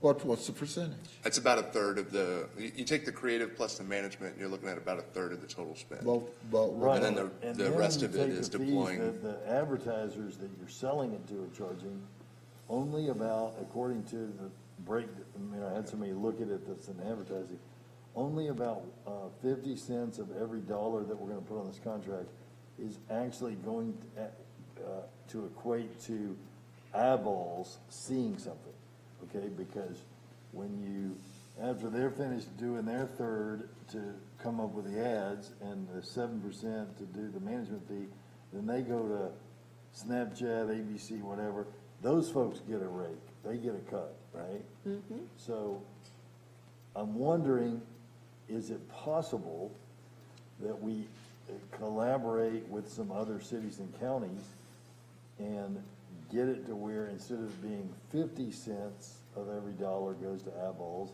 we get it up to 60 cents of every dollar? You know, they would still get their full 7%. I'm not trying to cheat anybody on their money at all, but as we're sitting down with all these creative minds that we have to pay to spend all these hours to come up with things, I'm just wondering if we were to look at the top 10 cities and counties or top 20, if we couldn't find some concepts that we really like and go shoot those. Well, you keep talking about top 10 that are what? That are. By population, because they're gonna have the same demographic challenges we have. Yeah, but, I'm not worried about that. I'm looking for success. And then, I don't care, you can be top 10 and not be, any more successful. Yeah. A large portion of the creative, I will say, is on focus groups to figure out how to make this messaging work for Dallas County, and specifically Dallas County communities that are hesitant on vaccines. There's a big portion of the creative cost. Again, if it's will, I'm happy to go back to ABI and broach this with them. And they're doing this in 5 languages. Yes. Yeah, that was one of my questions. What's the impact of the variety of methods of the various media? Because, looking at it, it's widespread of, radio, TV, probably printed, because one of the things that I'm becoming more aware of is the hardest to reach, obviously, are those people who don't listen to the radio, don't watch TV, don't have an iPhone. So is that what Eyes On means, or? Yeah, well, a portion of this does include ground game as well. And they're, ABI with their frankly, with the subs that they use in coordination with HHS, that is a piece of it. But, the majority of it really is radio, TV, and internet, right. Facebook, Snapchat. And it's just, it's really the most effective way to get the most people. And working with HHS, they have the demographics of who they're trying to get to, and the company is a professional, frankly, at getting to those demographics. They're a local organization that really specializes in that area. Thank you. I think they're great, and I'm not all down on them at all. I just would like But to see it. I think the judge it's a good idea. I mean, all of us who advertise knows, that the wider universe is what we want to reach, and they make their money. I mean, the advertisement companies, they do make their money from some of those deals. What did you? Yeah, no, I just wondered if we can kind of cut out 2 pieces on the scope of work. The last piece, so on the first page of the contract, page 4, I'm sorry, not contract, on the scope of work, under psychographic, just drop the religiously opposed. I think it's, not only is it a waste of time, I think when you're looking at those that are Dutch Reform and those that are Church of Christ scientists, they're religiously opposed. They're in that camp, they've long been in that camp. They don't take blood transfusions. I think, it ends up pushing towards disrespectful to approach those groups and take a shot. Now, if you want to talk about, religiously confused, if someone believes the Catholic diocese has, come out against it, well, in fact, they haven't. And, if they want to use information to say, oh, look, here's the bishop, here's the leadership down the line saying, go ahead and take the vaccine. I don't have a problem with that, but I do have a problem with taking a shot at those that clearly, and they're a very small group. I know that we've had the discussion about, some mainline Christian denomination folks saying that their faith has said, not to take, when it's not the case at all. So we just, if we can just drop the religiously opposed in that psychographic, and then on messages, cut out 3, just because the most recent FDA missive regarding infants 6+ to age 5, they basically on February 11th said they need an additional 2 months to review the Pfizer BioNTech's COVID-19 vaccine. So right now, there's not any, we're not in close proximity to that group being vaccinated. And I know that it says once the vaccine is approved and available for infants, but should for some reason Pfizer not be approved, I'd rather just not even have that in our scope. We have enough folks in adults, young adults across a lot of groups that we're having a hard enough time reaching anyway. I'm one of those individuals that just certainly believes on let's focus as best we can in order to measure. So just dropping 3 and then dropping religiously opposed, and then I'm okay with it. Yeah, happy to do that. Yeah, that's a no-brainer. I'm fine with it. And does the contract get reduced, or is the money changes somewhere, Commissioner Price? I mean, how do we handle that? I agree with the changes. Does that changes the amount of money? I doubt that it does. Yeah, this is Small percentage that it can be added somewhere else? Okay. I'll check, and if it does, we'll bring back a corrected court order. Excellent. That was my question. Thank you, Commissioner. Okay, do we have the maker and the seconder agree? Yeah, they do. We already got that? Okay. Yeah, good catch. Okay, any other discussion before we vote this one? Now, by voting this, I mean, I don't want to waste any time, but you need to talk to him before we vote on it, or, because I can pull it for 2 minutes. No, I mean, Mr. Reed said that we can approve it right now, and if there's any changes, he will bring it back. I can ask the question. If you approve it now, I can always bring back a corrected court order once I talk to them. That's agreeable. I agree. Yeah, but if you approve it now, I mean, they can start the work. Yeah. At the very least, start the work. Let's approve it. Yeah, they won't, between now and the next court, they won't even come close to spending that much. Yeah. All those in favor, signify by saying aye. Aye. Any opposed? Motion carries unanimously. Okay, next is 33. 33. I pulled this item, Judge, because I honestly have some concerns about giving this company, which is moving from downtown to uptown, any credits that, incentives, abatement incentives, when in the past we have really concentrated in areas of needs and development. So I know Commissioner Price pulled it for 2 weeks last time, and I would like to know what were the changes, if any. Well, there were. We did meet with them, significant changes. The changes with regards to the abatement, we've tied it. Mr. Tamayo is here.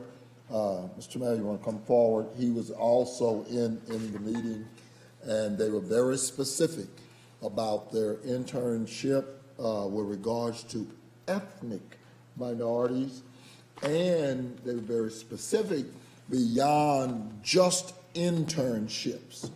The portal to the industry with regards to where they have interned, both with CBRE, and this is tied to their abatement. It's not just, yes. No, the internship is tied to the 122 plus the 700 positions, the internship with UNT and Paul Quinn. But there's actually no diversity at the higher positions either, so. Ethnic, but again, we were very clear about ethnic minority. We asked them, we said that what has happened in the past could be a predictor of what's happening in the future. So we wanted to model it in such a way that we were able to measure it.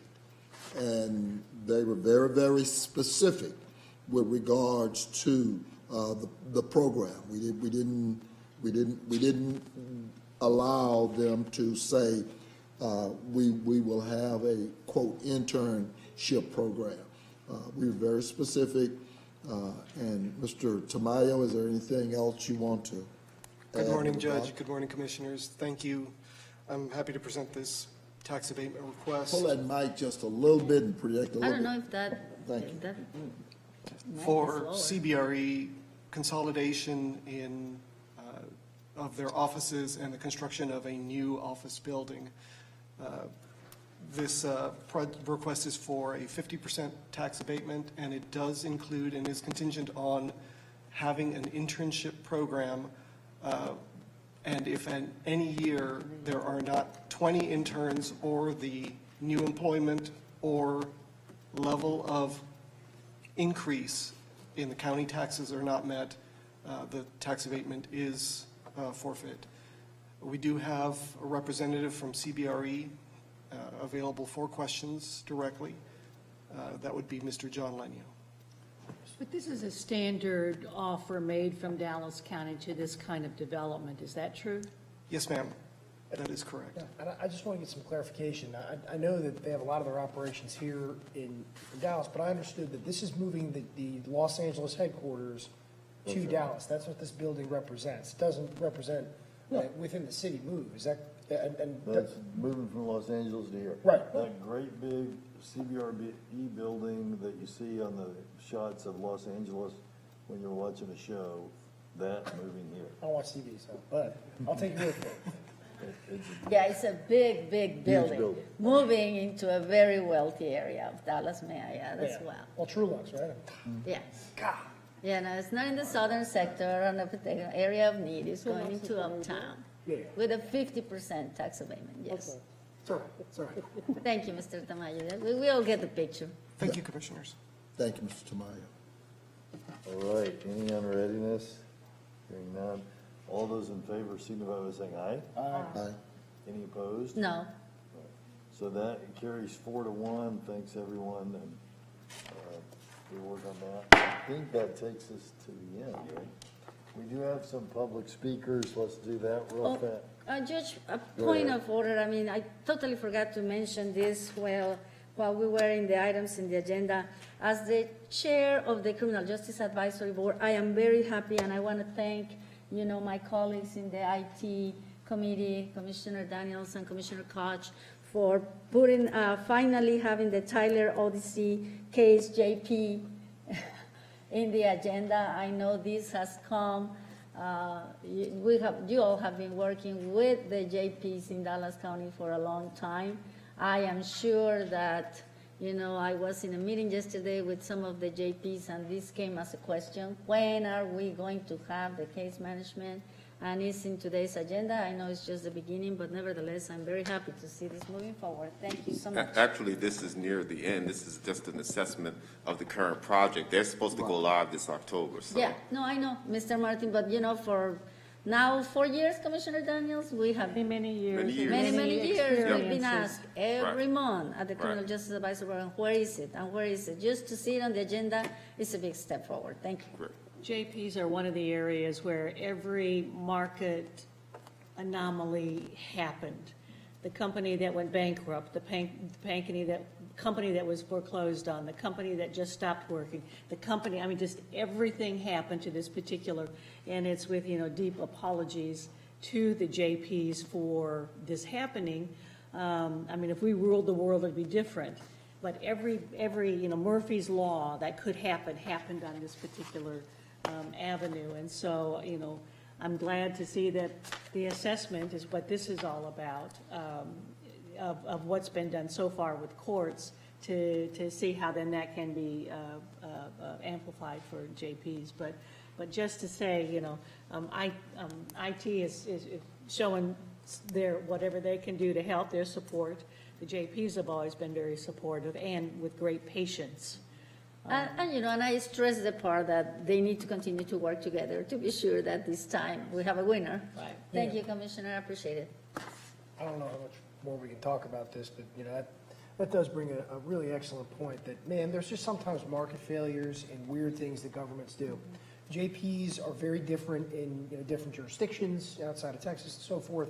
So, while, a criminal product will work someplace, but, when the JPs have this weird blend of civil and criminal, it can be such that it's difficult to write up a software that would fit for Illinois, for Texas, and all these places, and having market fit's troubling. So, I think it, kind of behooves us to listen well to our IT head and have, good conversations with those that know the marketplace, the Gartners of the world, so that way, before we start to enter into some of these large agreements, we're not going to get burned again.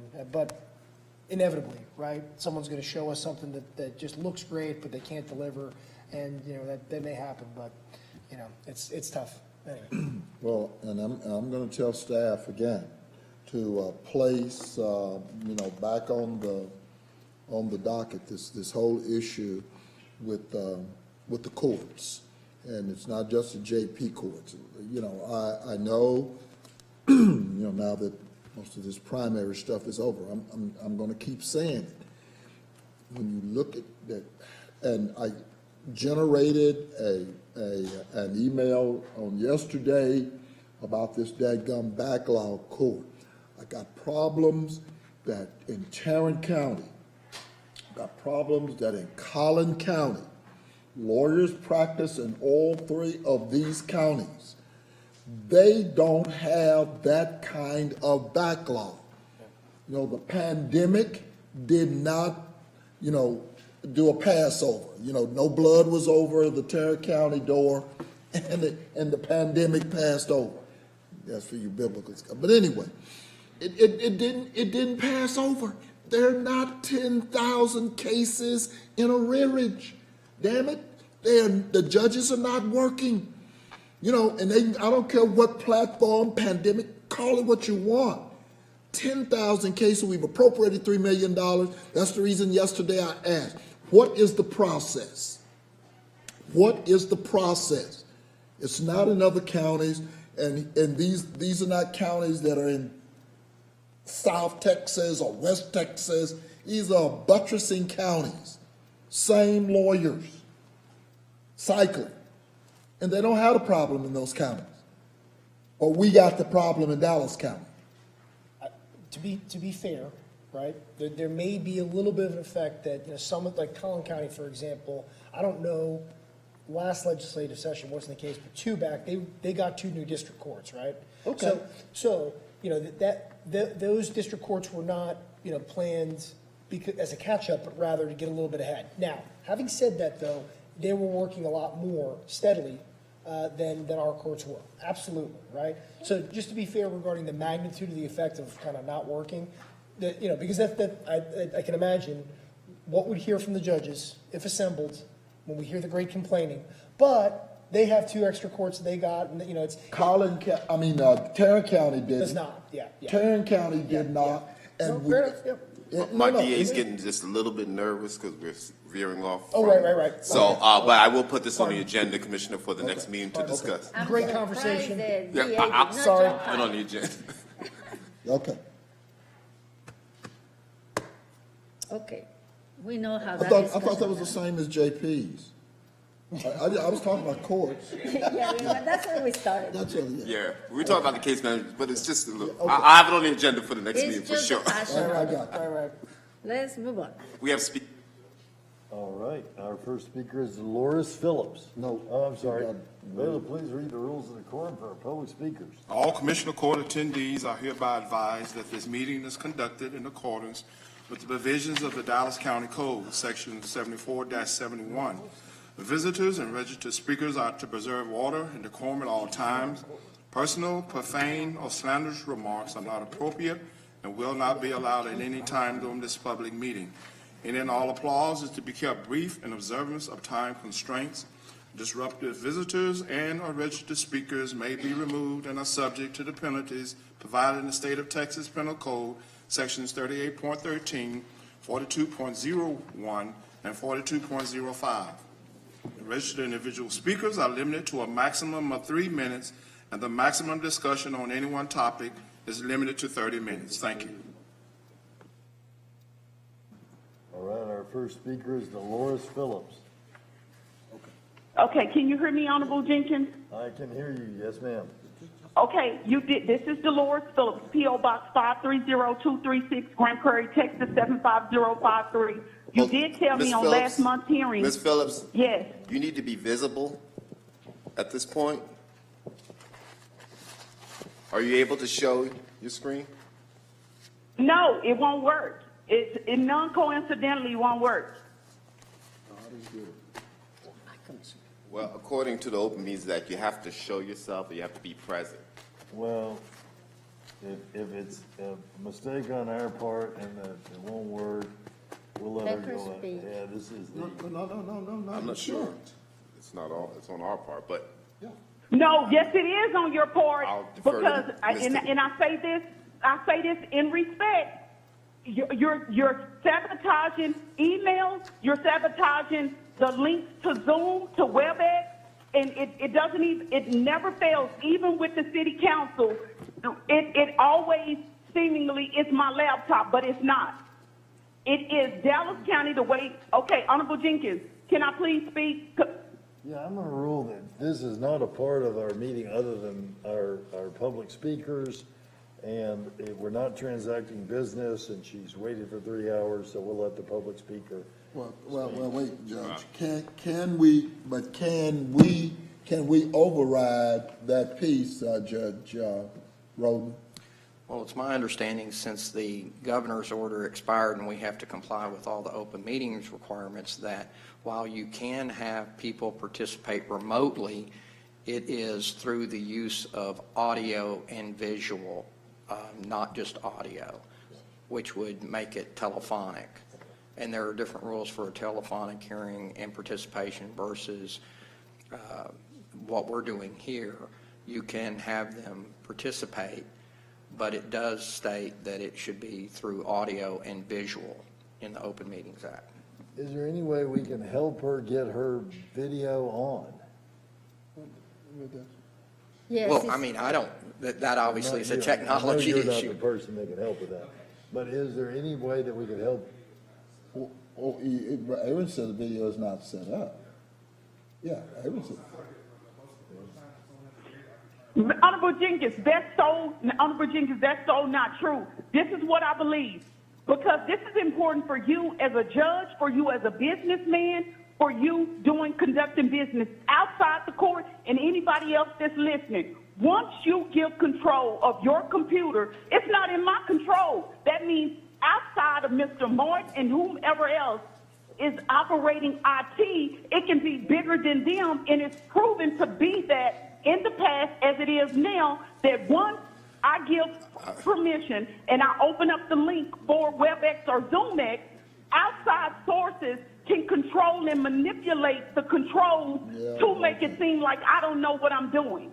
I would recommend that we suspend the rule and allow her to sign up to speak next week, even though she signed up this week. Yeah. And allow her to come But to now, court. but next week, she's got to be visual or be in person. She have to be visual and or in Honorable- person. So Okay, Dolores, Honorable Jenkins, Dolores, can you hang on, please I'm tell trying to someone help to call me about the stolen exhibits that they stole over there from 101st Court with my medical records Dolores, and scans and FBI records? Yes.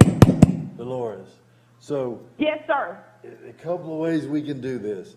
If you're calling us by phone, but you also have a hookup on your computer. If you want to select a video, I did. Honorable Jenkins, I've been doing all of that. We did this a month ago, month before last, we did this, and then everything that they was telling me to do, I did. Your IT told me to do, and it still didn't work. And it do it for the CPOB meeting, it do it for city council meetings, and it is to stop the truth being told about this ongoing. Okay, Dolores, it's okay. Look, here's what we're gonna do, Dolores. I'm gonna get staff to work with you over the next few days, and you're gonna, even though you've already signed up this time, I'm gonna let you speak next time, and we'll get that video hookup going for you, all right? Or you can come in person. I'm sorry, but the DA is pointing out Okay, some rules. Honorable Jenkins, the I understand. I'm going to come in person, okay? Because cool, all of that, I cool. was talking to you, and what I wanted you to know is you being a judge of the court, you can take this off record. What I wanted you to know as being a judge of the court and being a businessman and having your own business, and even for Mr. Moore and Commissioner Price, is that once you give control to ZoomX or WebEx, then outside sources can manipulate the controls, and then you think it's me or... Dolores, I appreciate that, and we're gonna work with you to get your video to work, but also, I'll see you in person here in a couple of weeks. All right? Okay, but Sorry- Uncle Jenkins, sorry what about the Dolores. exhibits you said you were gonna get with me that they... We're gonna do both. We're gonna get the computer hookup going for you, and then come in person if you like. All right, our next speaker is, hey, all right, so next speaker is Gladys Ivy. Miss Gladys Ivy, Miss Gladys Ivy. Miss Gladys Ivy, okay. I don't think Gladys Ivy is here, and I believe that concludes our public speakers. And so we will now adjourn for our closed session as covered by Chapter 551 of the Government Code and as previously posted. Any action necessary as a result of the closed session will take place in a subsequent open session. And we'll begin closed session in just a few minutes. I would ask that if you're not here for closed session, or even if you are here for closed session, but your matter is not the first up, you wait outside. Thank you.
the thing. Y'all deserve it because we got plenty of them too. I mean, you know? Nobody deserves Sandra. Nobody. Oh, she served with Domingo. And I just knew where I was gonna see her, at the parking lot. She's special. Yeah, I know. Just the fact that, you know, democracy can work that way. Yeah. Okay, I'm hungry. Let me I mean, I'm just trying to get his Ava. I'm waiting for Ava to come in, but he Oh, just. that's right, we need to try. Yeah. What was that? No, Ava. Yeah. No, I ain't. I'm just saying. I always He was just right there. He was just right there. They voted, but I think we don't show A vote? Yeah, they're voted, but there was not a motion or second. So there's a vote, but no one moved it, no one seconded it. That was the 33, CBR. Okay. I think we did. So we moved 12, you took them together. Yeah, You moved 12, which was the, Okay. Okay. Well, I don't think they were moved together. No, they weren't moved together. On number 12, I have that Commissioner Daniel on number 12 moved and Commissioner Price was second. Well, let's just, That's fine. caution. Yeah. We'll do it again. Paper the record, please. Well, I mean, thank you guys for watching so Oh, closely. he writes those copious notes over there. Well, thank Are you, you Judge okay, Roden. It's good that you, Okay, we're back from closed session, only having discussed those matters that liable by law. And so we're back in open session. I understand that Court Order 33 is before us without a motion and a second. So can we get a Motion. motion? Second. A motion from Commissioner Koch, second from Commissioner Daniel, regards to Court Order 33. Any unreadiness? All those in favor, let it be known by use sound of voting. Aye. Aye. The no? no, And one no. By a vote of 3 ayes and one no. well, the judge voted on that Well, one. he voted, but I didn't know if I could count him. That's what, because he's not here in the second time. Same result. Yeah, right, right, okay, is there anything? You are mean Well, today. hey, no, I just didn't want to, is there anything else to come before this session of the Commissioners Court? Then he can do that. Motion to adjourn. We got a motion, Second, motion from Commissioner Koch, second from Dr. Garcia, that we adjourn. Any unreadiness? All those in favor, let it be known by use sound of voting. Aye. Those who oppose, same sign. Chair, we're adjourned. there you go. Okay. How do we do not to talk that much?